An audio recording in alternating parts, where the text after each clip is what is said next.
What about Trump, though? The fucking nutter, state of emergency, Russian... Long way from the Cotswolds. What about the economy? It's fairly fucked, but you know what? I got 2 ride-on mowers. It's pretty difficult to give a shit about what's going on in the rest of the country when you've got a choice of ride-on. I watched a documentary about the Syrian refugee crisis. I thought, fuck, that's serious. But 20 minutes in, I remembered that one of the mowers had lights on. What? Middle East is a long way away when your second favourite mower is road legal.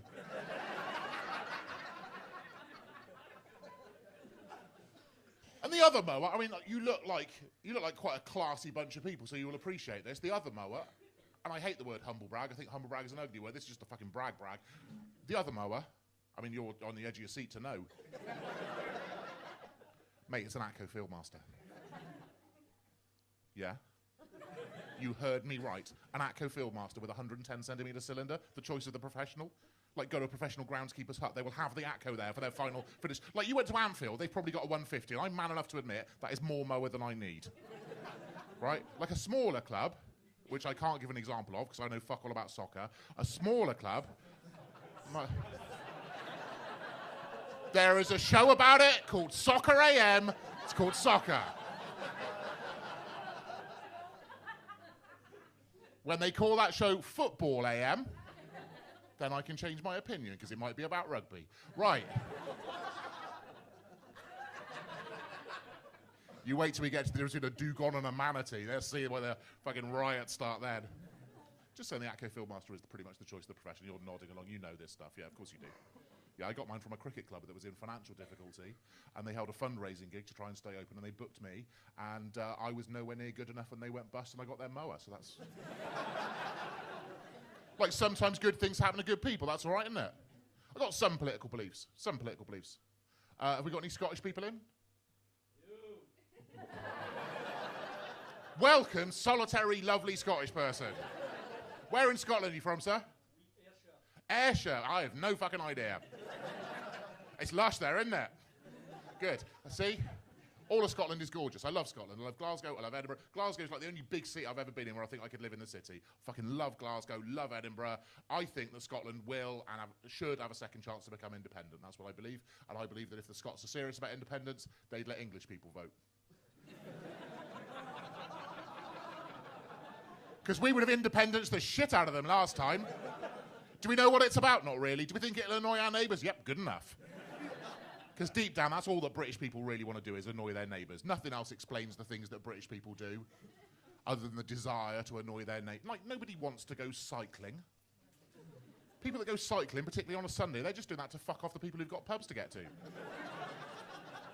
Yeah, there are limited shop opening hours, so I'm going to dress as an ageing superhero and hold up traffic.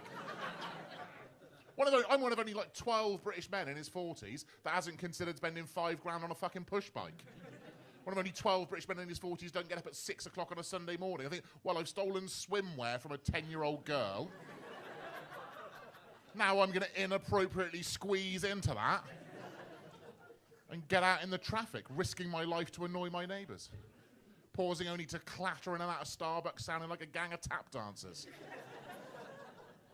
Apparently they go for the superhero costume to save time, not on aerodynamics. It's so that when their wives leave them for spending £5 on a fucking push bike, they're already in costume for Fathers for Justice.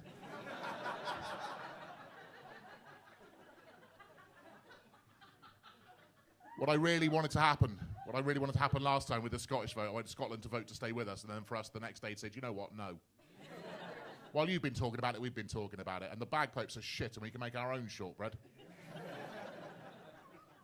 And it wouldn't be like a permanent thing. It would just be like, for a week or so, just to let it sink in. Just like long enough for their economy to be in tatters and cities on fire and children starving in the street and Sean Connery to turn up to make us feel bad about it. 8 to 10 days. And then we're like, all right, you can come back. You know, we need less division. We're all together. But we've got some conditions. You can come back, but that wall needs to get higher and you're paying for it. And there's people outside that we don't need anymore. Because we don't need everybody, do we? When you look around at society, we don't need everybody. What? You're looking nervous. We do not need people that put eyelashes on their cars.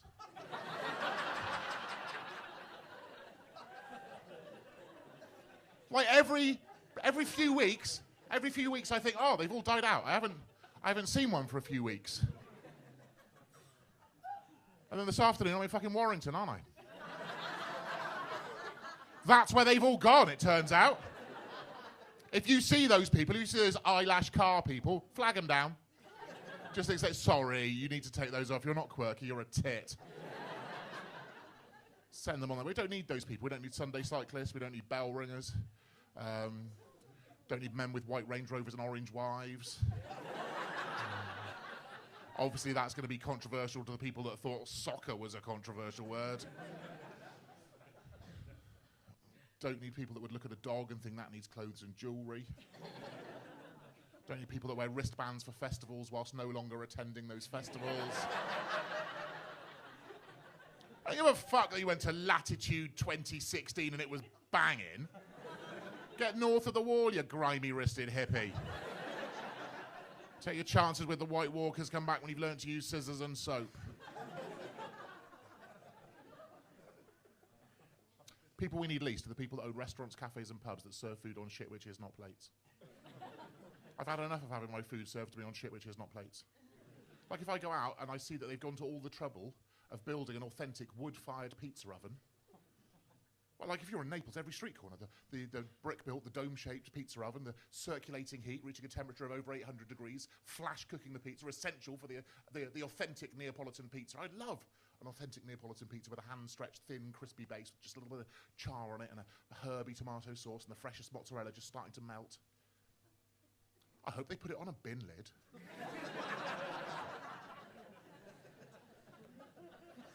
I don't want a bin lid pizza. I don't want a cocktail in a jam jar. I don't want a helmet of soup. I don't want bangers and mash on a quarry tile with broccoli in a flower pot.